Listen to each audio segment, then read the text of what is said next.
Hey guys, Rob here. Hope you all are enjoying your nice long weekend away from the market. I want to recap the previous week's price action on the major indices as well as take a look at Dixie, TLT, and take a look at our watch list and kind of see how things moved. But the huge thing I want to talk about first before we dive into the charts and really get nitty gritty with the details is the fact that we got major news on Friday. We got the jobless claims number and the market was closed. The futures market was open and we did see an initial reaction to this news, but I have a hard feeling we're going to see it step in more on Sunday evening into the regular trading hours on Monday because a lot of people were away from work or their workstations on Friday when this news came out. We also do have CPI coming out this week as well on Wednesday, 8:30 a.m. Eastern Standard Time. It is going to be a market mover. This news is going to move the market no matter what, whether it's good or bad. So I have a hard feeling we're going to see a lot of chopping going sideways into this news because institutional buyers don't want to be on the wrong side of the move. But let's dive on in and take a look at the charts. But do me a huge favor, drop a like down this video, hit that subscribe button, make sure you ring that bell for YouTube algorithm. It really does help me out a lot, guys. So let's take a look at the charts and let's start with SPY over here. So the S&P 500 on the week, we have full time frame continuity green. We did start a new quarter as well, so we got that new quarterly candle. We can see that we're inside on the quarter as well. We got that new monthly candle as well. My bad, my monthly is up here. So really overall for the week, it was an interesting week. We pretty much triggered two up right away, but then we saw a pretty decent retracement come in here on Tuesday. We got the trigger up and then we came down and triggered the outside bar and triggered two down here on Wednesday.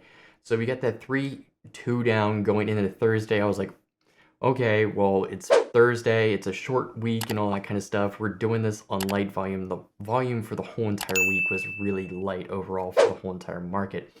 But buyers definitely did step in on Thursday and trigger this nice outside bar on Thursday. So we did end the week pretty much with what I would call almost a hanging man doji because we had this nice range. We've come up and it shows a little bit of indecision in the market of if the market wants to roll over or if it wants to continue up and continue this rally. Now, the huge thing is, seasonality perspective wise, it was really a bullish week in the fact that we kind of got this candle does show the bears came in and stepped in and kind of really defended 4150 on ES and all that kind of stuff. But S&P 500 overall, like, we're just going to have to wait until CPI comes out and really see how the CPI move goes. We're either going to rip or we're going to retrace back. So Wednesday, 8:30 a.m. Eastern Standard Time is going to be your time frame that you're really going to want to focus on the market. I'm not really going to be paying attention to the market until that point. The Qs definitely are on the weaker side right now because we did get that quarterly candle. We did trigger that two up on that quarterly candle. We did trigger two up as well, but you can see that we have a nice retracement here on the weekly time frame. And that's due to the fact that really on Monday we had an inside bar, so we had a 2-1. We had a failed two up here. We gapped down, attempted to fill the gap on Thursday and got rejected. So we came down here on, my bad, on Wednesday. On Thursday, we had a failed two down and we came back up. So really this range right here, wrong way. This range right here that I'm going to put a box in is the range that I'm going to be very interested to see how we react to. Because you can see here, we wicked it on Tuesday, we were rejected by it on Wednesday, and we also were rejected by it on Thursday. So it's going to be a point that we want to take a look at here on the Qs.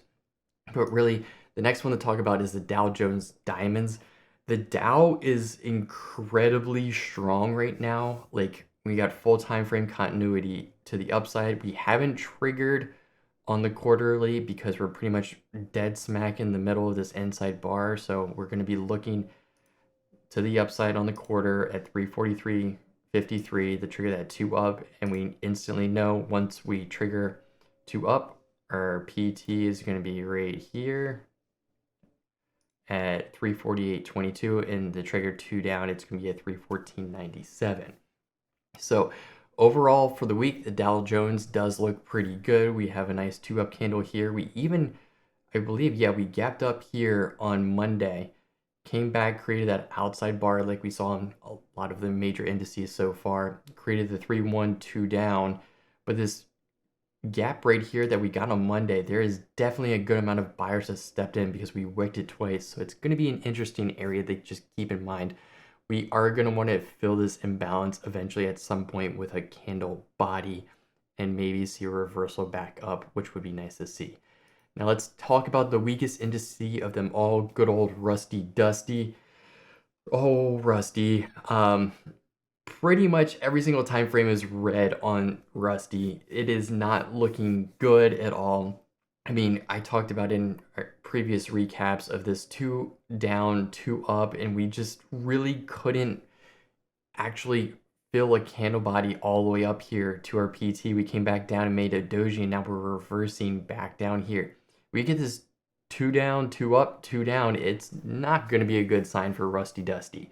Overall in the week, you can see we really got a massive failed 2 up here, basically almost an outside bar. We created relative equal lows. We take a look on the monthly time frame, we're still inside on the month. For the week, we had this nice 2 up candle that we got, and then we got 2 down, and then we got a gap down, 2 down, and as well, with most of the indices, we have this imbalance area where we haven't been able to close a body. This is going to be a point of interest to take a look at because you can see we rejected it on Wednesday and we also rejected it on Thursday as well. So it's going to be a point to see if we can actually break back through this or if this is going to become a near-term resistance and it's going to be a good place to just basically ride puts down on Rusty. Now, if we take a look here at TLT, TLT is the 10-year treasury. I really am going to start taking a look at this because I want to take a look at more of the macro point of view. The huge thing to highlight here on TLT is the fact back here in October, we really haven't been visiting our lows. We basically have been doing what the market has been doing and is chopping sideways. We find this demand zone here, down here at 99.37, and we basically find a supply zone right up here at 109.08, and we've been bouncing back within this range, and it's crazy. It's a crazy amount of consolidation, and basically the market is, I think, waiting on what the Fed's going to do, and like it doesn't know exactly what they're going to do, if they're going to actually stick to the plan and hold higher for longer, if they're going to actually cut. Right now the market is pricing in that there's going to be rate cuts by the end of the year, so it's market's just kind of being tentative when it comes to treasuries. When it comes to Dixie as well is pretty much at a demand area. I can highlight that with a nice rectangle here. You see here, basically, we've bounced off of several times, and it's been our most recent area that we've bounced off of as well. And this is a huge demand area, so I'm almost pretty much at this point expecting Dixie to have a nice bounce here. The huge thing that we want to take a look at is if we can break this high up here at, what is this, 105.65, 105.65, if we can break that, or if we're going to create a lower high. If we create a lower high that's more bullish for the market, if we create an equal high or a higher high kind of thing, that's going to start leaning more bearish. But the fact that Dixie right now is basically at a daily bounce area is going to be something that we're going to have to keep our eye on going into next week with this news that we're expecting.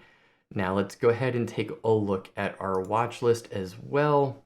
Let's start here with Enphase. Now Enphase, I was looking for this to trigger up on the week. It did trigger up on the week, and then it fully retraced.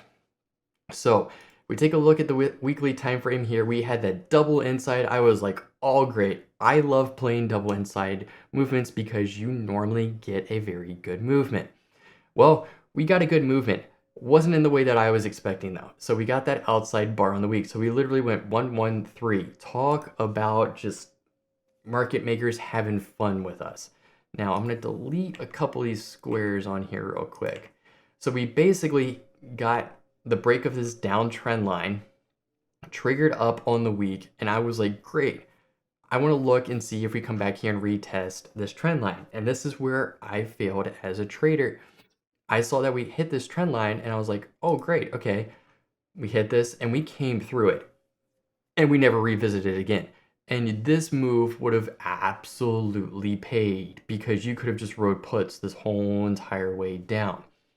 And my problem was I saw in the week, I was like, well, okay, I know my trigger is literally at 190.62 for puts.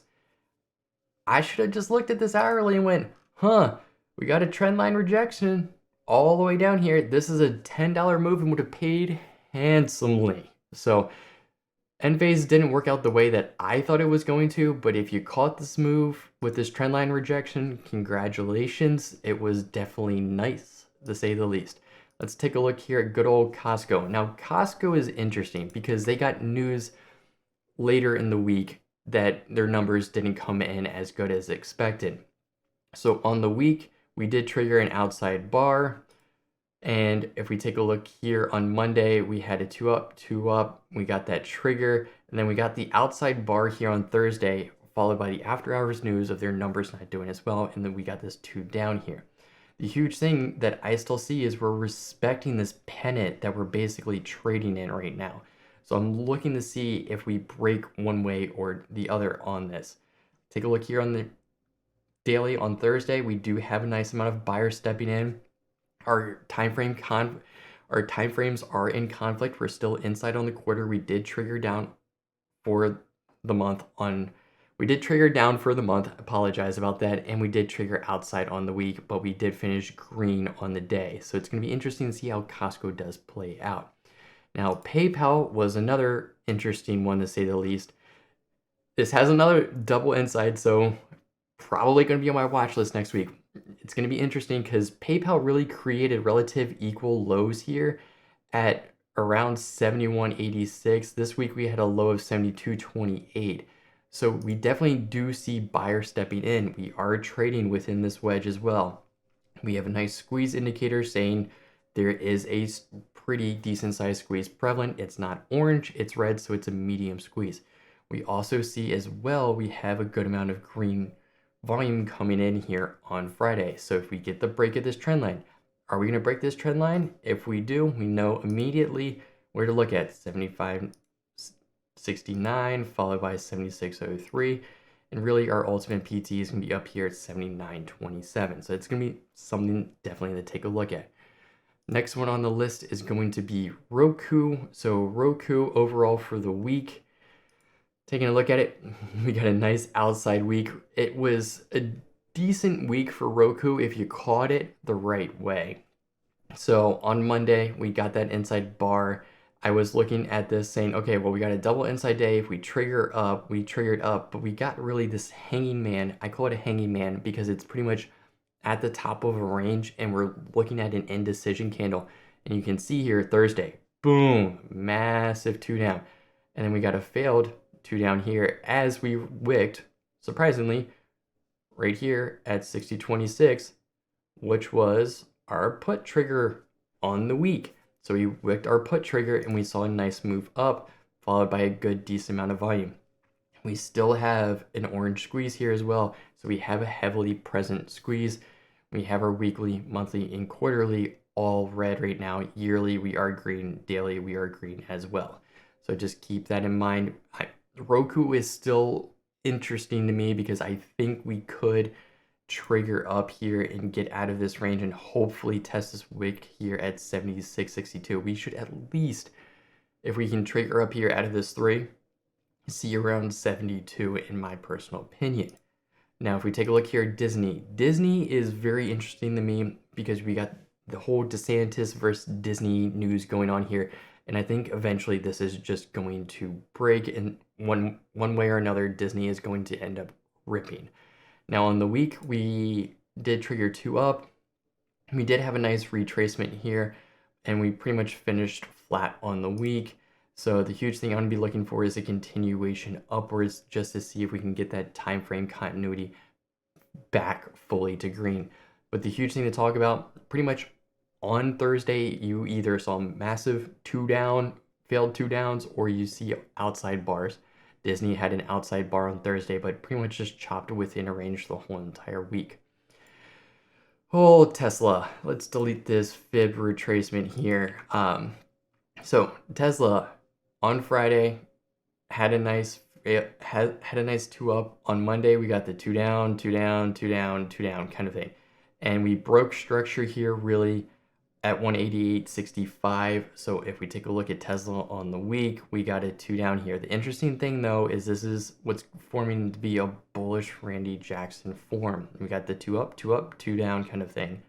The huge thing that I see is we did fill this imbalance right here on this candle with a nice body. So the fact that we filled that out, we might just be filling out our imbalances and then moving back upwards. We do have another imbalance down here as well on Tesla to take a look at. So we just got to keep that in mind. That's between 174.48 and 177.31. So just looking at Tesla, we do see a good amount of buyers step in. Tesla did have news over the weekend. I don't know exactly what it was, so I'm not going to say. I think it was good news, something about Elon's not able to just like dump a crap ton of shares and all that kind of stuff. He can only dump so much. So Tesla overall on the week though didn't go the way that I thought it was going to go. We got the two down here. It'll be interesting to see how this plays out next week, especially the fact that we broke structure. If we reclaim this break of structure and get back above it and got a daily body close, I think we're going to be in a pretty bullish manner, because if we take a look here at the hourly time frame, you can see we got a nice gap up here on Tesla that we got to fill out. Now let's take a look here at Amazon. Amazon on the day, really, we pretty much chopped within a range here. Amazon's looking interesting to me because we did break this trend line and we retested it as well. So is this going to be a retest and we're going to go and we're going to see 114 really quickly? Really, a lot of tech is kind of basing sideways because it has done really well thus far this whole entire year. So getting a consolidation period is definitely good. I think we're really just waiting on that market news here on Wednesday of how CPI is going to come in. So really overall for the week, just pretty much got here a nice, I don't even know what I would call this kind of candle. Really, it's an indecision candle, what it looks like most to me. We did get that trigger up, but we did get that retracement as well, and we're sitting on this trend line. We see pretty much on the weekly equal buyers and sellers. Time frame continuity is in conflict right now. So that's going to be one to take a look at here. I mean, the daily kind of gives me a little bit more confidence that we might bounce upwards, but really that's all that has for Amazon on the week. For Vlo, let's take a look at this. We know we had oil news over the weekend, which caused Vlo to gap up. We created this outside bar. We did trigger on the week. We didn't meet our PT1 though, and we came all the way back down and wicked our put trigger as well. So this is definitely going to be one. This is going to be one that's going to be interesting to watch. You see that we had this trend line here. We broke above with the power of 3. On Monday, we got the 2 up, triggered here, and we came down. The thing that we left, though, is we left another imbalance here on this candle. So we're going to have to take a look and see how we react to this area. We, on Tuesday, had a massive move down here, pretty much touched our put trigger. On Wednesday, moved up, touched the trend line, gapped up on Thursday, rejected the trend line and closed back down below it. So it's going to be interesting to see how XLE does here going into near weeks. We're going into the summer months, so we're going to see people wanting to travel, use energy, and all that kind of stuff a lot more. You do see as well in the week that we do see a lot of sellers compared to buyers. We got a red trigger squeeze, so it's a medium squeeze here. So we're really just going to want to see if we zoom out here and really take a look at what we've been doing. Yeah, we've pretty much been trading with, what my mentor calls us is a price action range. We've pretty much been trading within this range for a very long time. And when you get to the top of it, you sell it. When you get to the bottom of it, you buy it, kind of thing. And that's pretty much what this seems like to me for a while. So really going into the week ahead with this candle, we're going to be looking at our triggers here. Let's delete this PT here. Our trigger's gonna be 142.26 for calls and then 126.77 for puts. And we're pretty much right in the middle of this range, so I wouldn't be surprised if we chop sideways on energy. Wouldn't be it wouldn't be surprising to say the least. But taking a look here at Oxy, once again, Oxy had that nice gap up, broke the trend line. We have a failed 2 up here on the week, and we take a look here, we're pretty much just retracing that gap and filling that gap, which looks like it's almost completed here. If we retest this trend line, I'll definitely be interested to see if we do get a body closure above it and we just bounce off of it and continue back upwards, because we did leave some imbalances along the way down right here on that body candle and then right here.